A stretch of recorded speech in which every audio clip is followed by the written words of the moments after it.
All right, now this season, we can no longer say it's only April. Now it's only May.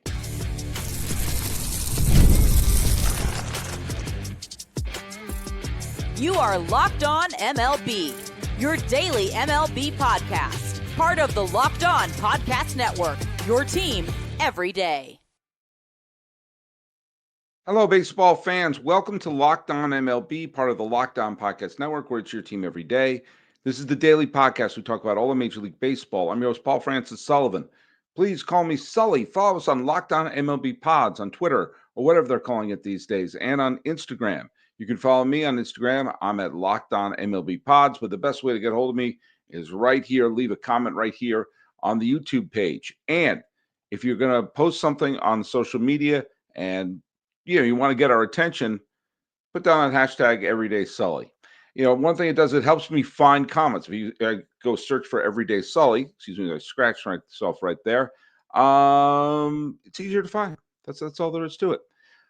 We are recording this on the first day of May. That's right. We've made it through a month of Major League Baseball.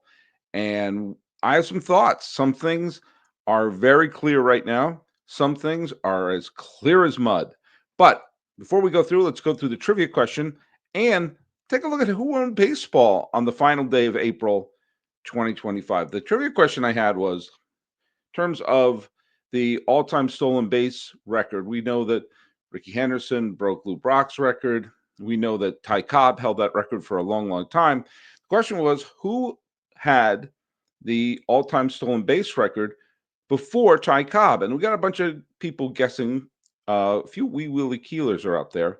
But Useless Trucker was an everyday Sully. So before Ty Cobb, Billy Hamilton was a stolen base king, holding the record for the most stolen bases in MLB history for many years. Ty Cobb surpassed Hamilton's record.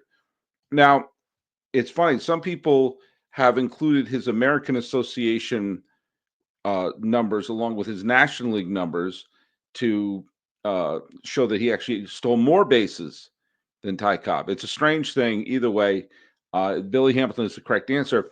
It's also strange that there was another terrific stolen base artist who played for Cincinnati about a decade or so ago named Billy Hamilton.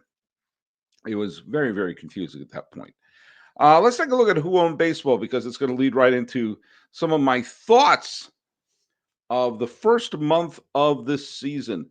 Who owned baseball? Let's go through. Oh, that's yesterday's. Let's open up today's.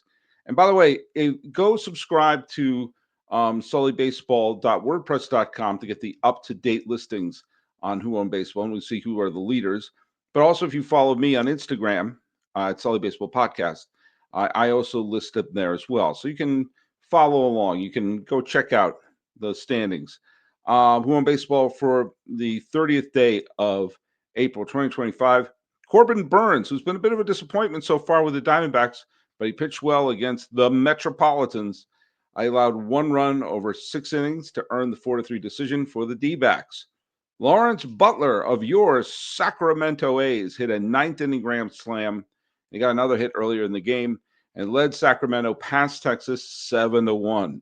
Luis Ortiz pitched in the 7th, allowed no runs over 6 1/3 innings to set up Cleveland's 4-2 win over the Twins. And Mason Wynn had a terrific day. He homered twice, walked twice to lead the Cardinals to a 6-0 victory over the Reds in the doubleheader opener, and he added 2 more hits in the 9-1 nightcap win. So there goes the Reds' winning streak right there. Half wobs. Nathan Eovaldi pitched well. He always pitches well. When he's healthy, he's one of the best. He struck out 8 Sacramento batters, walked none over 6 innings, but the Rangers bullpen imploded in the 7-1 loss. Chris Sale, who's been a disappointment so far this year, but he pitched well today in Coors Field, 7 strong innings, struck out 10, walked none, and the Braves rewarded him by not scoring a run. And take a look at that. The Rockies won a game. The Rockies won. Kyle Stowers got 11 total bases with 4 hits, including a pair of home runs, but the Marlins in the end were pounded by the Los Angeles Dodgers. And Aaron Judge reached base 4 times, including a home run, but the Yankees rally came just short against Baltimore 5-4. So we're 1 month into the season. And after this month, will be past Memorial Day. And that's, as I've said before, that's when you can really start looking at the standings because you'll be at about a third of the way through the season. We're about 1/6 of the way through the season. And it's still too early to know a lot of things, but some things are, for the lack of a better word, uh, making itself known. And one thing is that Aaron Judge is now in the how do I say this? The MVP until proven otherwise is Aaron Judge. Today, as I mentioned before, he got on base 4 times. He homered. He already has 10 home runs. He already had. I know we're not supposed to look at RBI, but he has 31 runs batted in, and he's batting 427. Okay, you don't want to look at batting average. His OPS is 1.282, which I'm told is good. And we're looking at the fact that, and you're looking at some of his numbers that he's had in the past, and he is right now the presumptive MVP again. He is the MVP until proven otherwise. And he's certainly on a rampage to win his third MVP in 4 years. And provided he stays healthy, provided he doesn't crash into the wall, who knows? He may be looking at a chance to win 4 straight MVPs if he didn't crash into the Dodger Stadium wall in 2023. He was having a solid season there in 2023. But then again, he was also playing in a world with Shohei Ohtani. So who are we kidding? But Ohtani is now no longer an Angel. And who is going to be the AL MVP if not Aaron Judge at this point? I mean, there are other terrific players, but he right now, do you like old-fashioned stats? He's leading the league in old-fashioned stats. You like, sabermetric stats? Well, then, he's leading the league in wins above replacement players. Right behind him would be Bregman and Abreu of the Red Sox and Bobby Witt Jr. of the Royals. And Judge is just lapping them right now. And any worries about Judge not being able to handle the lineup with Juan Soto being taken out of it, he's just showing his value, and his value is through the roof. And he seems to be able to drive in runs at will, and he's going to put up monster numbers right now. He's slugging over 400, 505. His on base percentage is over 500. So the whole adage of a batter, a great player will fail 60% of the time is not true anymore. He is succeeding more than not. Do you understand what that means? As of the first month of the season, when Aaron Judge comes up, he is going to get on base more than 1 time out of 2. He's right now, he is a borderline Hall of Famer right now. And he is, I think, a cinch to hit 50 home runs. So if you're going to add, he already has 325 career home runs. He's probably going to get 40 more this year, barring injury. So he will have 365 home runs, 1 for every day of the year. He will be a 400 home run hitter by the end of next year. Now, he's not a spring chicken. He's 33, and he's built like Lurch from the Addams Family. And we've seen that he has had some injury issues, but really the last bunch of years he's played, he's been pretty healthy, except for that time he crashed into the Dodger Stadium wall. So that's one thing we've learned. I'll tell you another thing we've learned. We've learned that the Dodgers can still be an elite team, even with injuries to their pitching staff and the entire division breathing down their neck. We've seen that the Giants have been in first place by themselves. The Padres have been in first place by themselves. The Diamondbacks have been some hot streaks, and the Dodgers went on a little bit of a rut at one point in the middle of the month. And here we wake up on this day and we see that they've won. They're already a team that's won 21 games. And we've already seen that they have had the issue that I believe could be their Achilles heel going into the postseason. This is clearly going to be a team that makes it to the postseason. But the Achilles heel for the Dodgers, and it was almost exposed last October, lest we forget, is the pitching staff depth and the health of the pitching staff. And we haven't even made it to May yet, and it's already raising its ugly head. So all the talk about the Dodgers have bought a pennant, they bought a pennant, they bought a pennant. Well, they've had to deal with some big time injuries so far.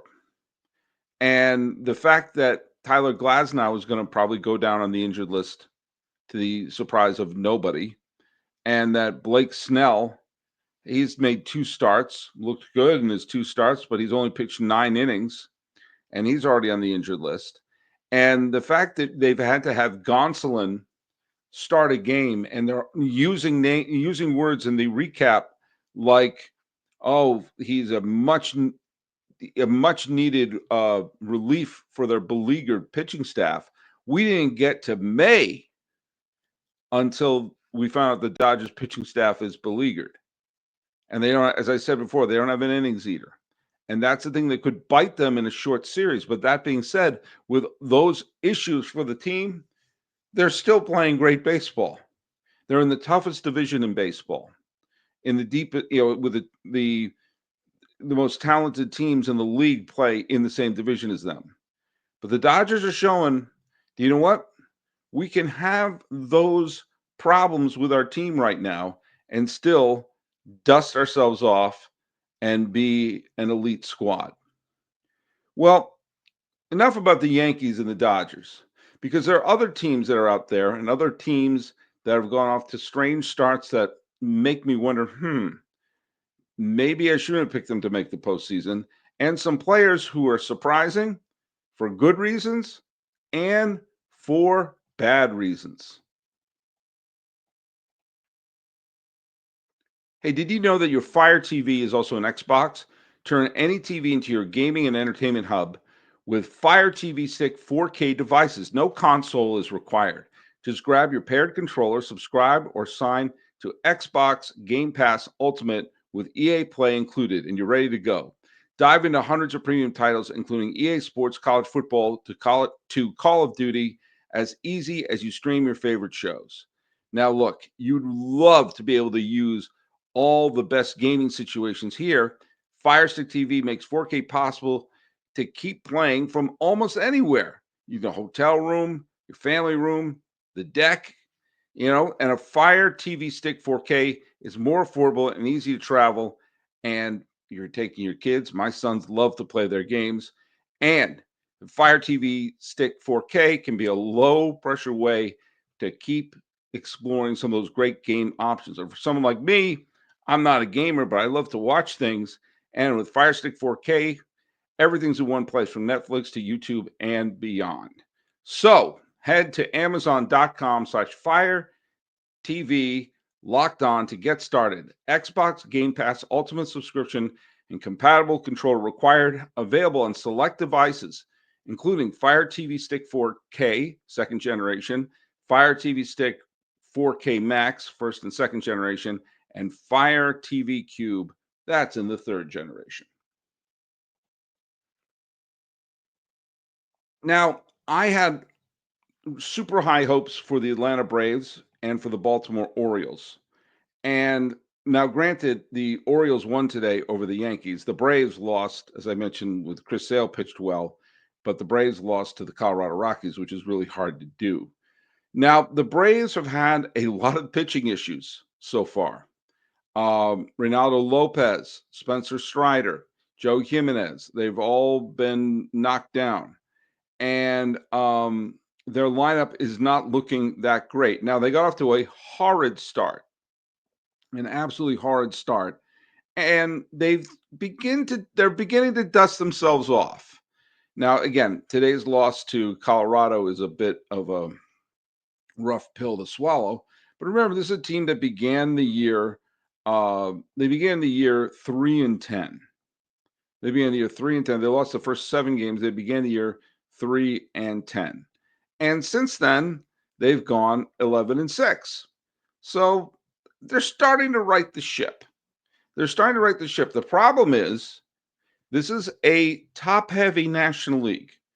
You've got the Phillies, who have shown that they can win some big games, they can lose some big games. You have the Mets, who have absolutely stunned me because their pitching staff, which I thought was going to be the thing that kept them out of the postseason, their pitching staff has been excellent so far. and has been the reason they have won more games.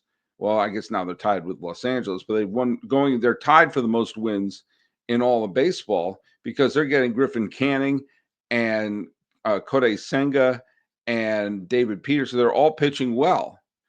Now, Diaz has not been pitching well so far, but you'll see that there are some good relievers going on with that Mets squad today, notwithstanding. But you also have the 4 teams in the National League West. We talked about the Dodgers. The San Diego Padres have a ton of talent. The Giants are playing above their head. And while the Arizona Diamondbacks have been a little disappointing, especially, Burns has not been great, although he pitched very well today. Zach Gallen has been disappointing. Eduardo Rodriguez has been disappointing. Brandon Pfaadt's been holding up his end of the bargain. But their bullpen has also been a bit of a mess. But they're still hanging around. If things start to go their way, especially if Ketel Marte comes back from injury, the Diamondbacks are going to right the ship. And the Cubs seem to be able to win against any big team. And the Cincinnati Reds can certainly pitch. And so the problem is you have all those very talented teams that could play up. Some of them have not been playing up to their level. Well, how many teams are going to get in? You got 3 division winners. You got 3 wild card teams. The Dodgers are going to get in. It looks like the Cubs are going to get in. And San Diego is going to be in. Probably the Mets, probably the Phillies. So that really only leads San Francisco, Arizona, Cincinnati, Atlanta. You can't afford to go on prolonged slumps if you have a league that is so top heavy. Now, the Baltimore Orioles, they won today. They've been extraordinarily disappointing. And like the Braves, they have had their issues with their pitching staff. And Zach Eflin, he's hurt. Grayson Rodriguez, he's hurt. And the rest of the team has not been, performing at the level with all the big, huge superstar prospects who came up. You're seeing that Mountcastle has not been that great so far. Kerstead, Tyler O'Neill, who's an acquisition, who was supposed to give them a good right-handed power bat. He hasn't been holding up his end of the bargain. And, Rutschman has not been playing up the level he should be at. Jackson Holliday's only been okay. And their pitching staff is a little bit of a mess right now. Their starting staff has been not exactly optimal. And if the players start to hit the way they're supposed to and the pitchers can pitch the way they're supposed to, this could be a nice turnaround for the Baltimore Orioles. Here's the difference, and this is the biggest takeaway. The biggest takeaway is that in the American League, like I predicted at the beginning of the year, only the White Sox are out of it. Only the White Sox.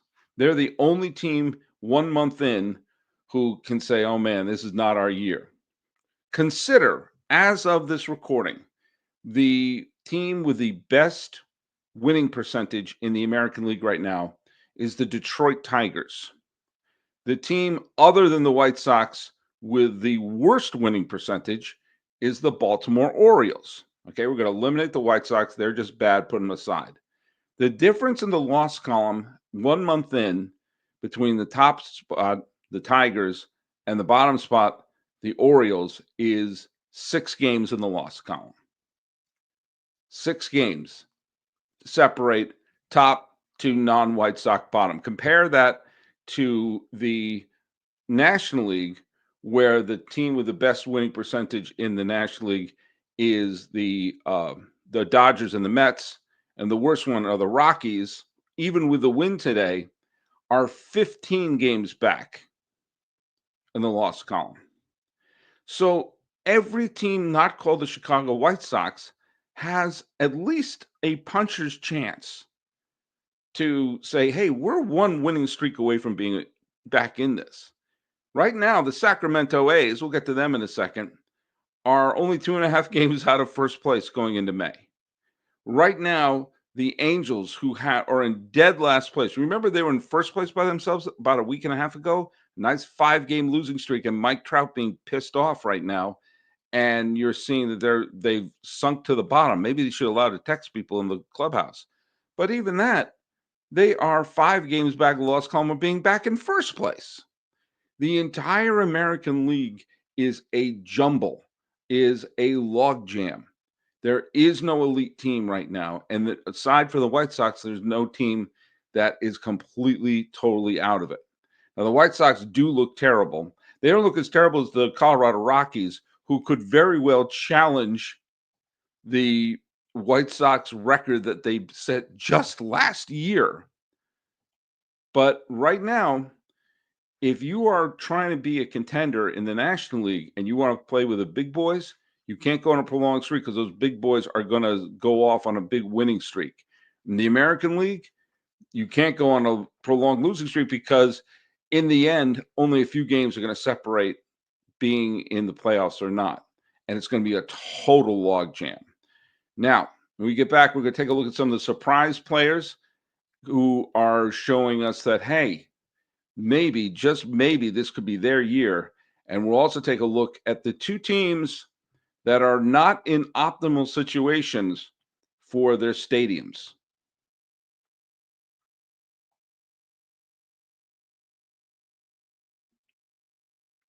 You know, I got to give the Padres a lot of credit. I have mentioned this before, but I'll mention it again. I don't care who knows it. They're going for it this year. And there was a player who had the dreaded uh the what was it, the qualifying offer, and that was Nick Pivetta. And people didn't want to touch Nick Pivetta because God forbid they sacrifice uh a draft pick. But do you know what? The Padres said, to hell with our draft pick. We're trying to win right now, and Pivetta's a solid starting pitcher. And Pivetta has done really, really well so far in his acquisition with the San Diego Padres, giving them the pitching depth that they need if they want to take on the Dodgers and go far in the postseason. He's a revelation this year. So is Hunter Brown. Hunter Brown looks like a potential Cy Young candidate with the Houston Astros, and is someone who is absolutely doing the job wonderfully. I'll tell you another person who's doing a terrific job in the starting rotation. The Reds starting rotation has been pretty dang good, and Hunter Green. Hey, wait a minute. We've got a Hunter Brown and Hunter Green. That just hit me. Hunter colors. There you go. Well, Hunter Green has been certainly looking like a potential Cy Young candidate with how well he's been pitching with the Cincinnati Reds. Sometimes you take a look at a trade and it's not 100% clear about who won a trade when it happened. Well, I'll tell you something. The Chicago Cubs certainly won the trade when they traded away Javier Baez to the New York Mets. A few years ago, they traded Baez and Trevor Williams to the Mets, and they got Pete Crow Armstrong. He would look really good in a Met uniform right now. And Pete Crow Armstrong is doing everything that the Cubs would need in center field, stealing bases and being a spark plug in so many rallies against some of the big teams. And he is an emerging star we see going on this year. And a couple other emerging stars that would include, well, Corbin Carroll is having a huge bounce back season. But I'll tell you something I found interesting. I was going through my notes today, and Pete Alonso, I think, is the biggest winner of one of the signings. I mentioned this before, and I'll mention it again. When Vladimir Guerrero Jr. signed the long-term deal to stay with the Toronto Blue Jays, suddenly Pete Alonso looked like, hey, I may be the biggest first baseman free agent on the market coming in this next year. And Alonso has been taken advantage of with a tremendous year. He's leading tons of categories. He's a spark plug of their offense and has picked up the slack for Juan Soto, who has only been okay in his first month with the Mets. Of course, the fact that the Mets are tied with the best record in baseball, Soto's okay start isn't a glaring fault for Met fans. And if Soto heats up, then they're only going to improve. But here's the thing I found interesting. Soto, of course, came up with the Washington Nationals, helped the Nats win the World Series in 2019. He did not sign a long-term deal. And so they said, well, what are we going to do? We got to get something for him. And good on the Nats, because the trade that they got, James Wood, not James Woods, the actor, but James Wood has been a terrific pickup. He already has 9 home runs for the Nationals. He was part of that deal. CJ Abrams, who's their starting shortstop who made the All-Star team, also came in that deal. And Mackenzie Gore, who's been a tremendous pitcher for them this year, they did well in that trade. They got three solid players who were contributing to the team, and they traded him to San Diego. Now, when it looked like it was clear that he was not going to sign a long-term deal with the San Diego Padres, they traded him to the New York Yankees, and they got Michael King, who, along with Nick Pivetta, has been a terrific, terrific piece in their starting rotation. And they also they got Drew Thorpe in the trade, and Drew Thorpe was part of the package that they flipped to get Dylan Cease. So, you know what? If you're going to trade away a superstar and trying to get something back in return, good on the Nationals for getting quality back, quality and quantity back for Juan Soto, and good on the Padres for not botching the trade with the Yankees. And then there's the other big thing we can take a look at here. We can take a look at 1 month in to the experiment of playing two teams in a minor league ballpark. And it's not pretty. It's not pretty.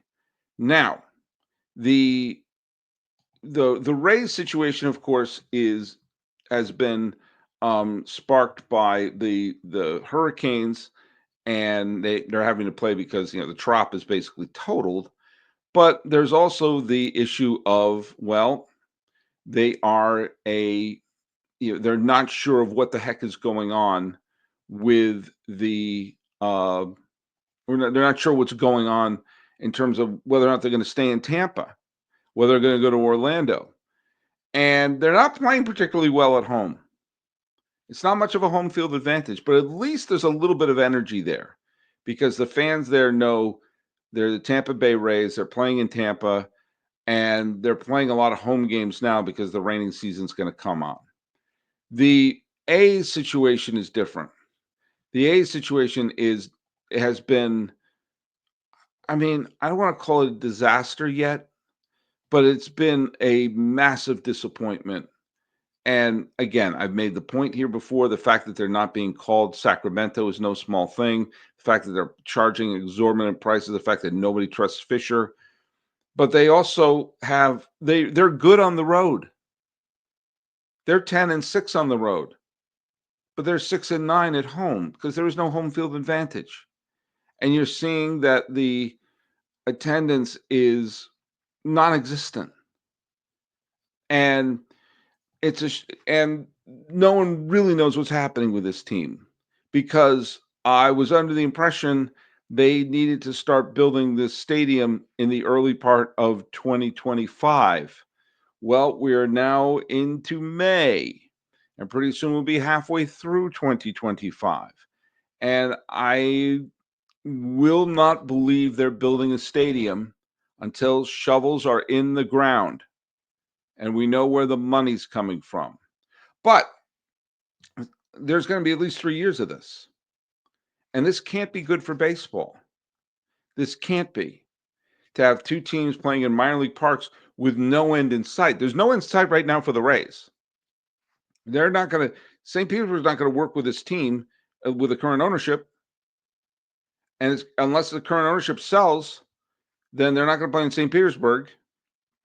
So they'll have to find a spot in Tampa or Orlando or Nashville or Montreal or something. I don't know, but they can't keep, I want to have the team play in Tampa Bay, much like I want the team to play in Oakland. But there's got to be an end in sight. There's got to be an end in sight.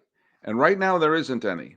I do think the situation in Sacramento is worse because there's no attempt to stay there long term. They're not even putting the team label on them. And yet Las Vegas is still, to me, a gigantic question mark. And we're learning 1 month in that this is not going to be pretty for either team. And it is time for the commissioner to step in and come up with some solution better than this. But right now, we've gone 1 month into the season.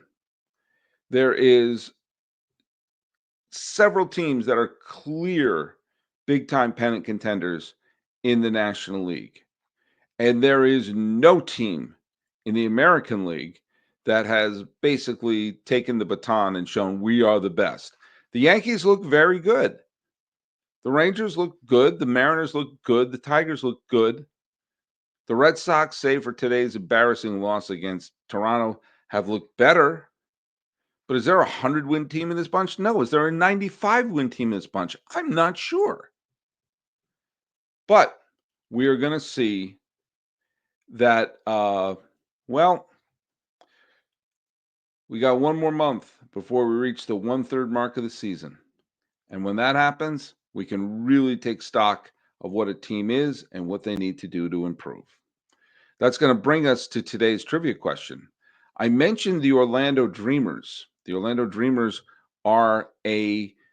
is the potential franchise that is been proposed in Orlando and has been going for a while, and they want to raise the money to buy the Rays and move them there. And Barry Larkin is the member of the Hall of Fame who is the front man for that buyers group. He was a first-round draft pick by the Cincinnati Reds in 1985. What father of a future MVP candidate was picked just before Barry Larkin? What father of a future MVP candidate was picked in the draft before Barry Larkin? That is the trivia question for you right now.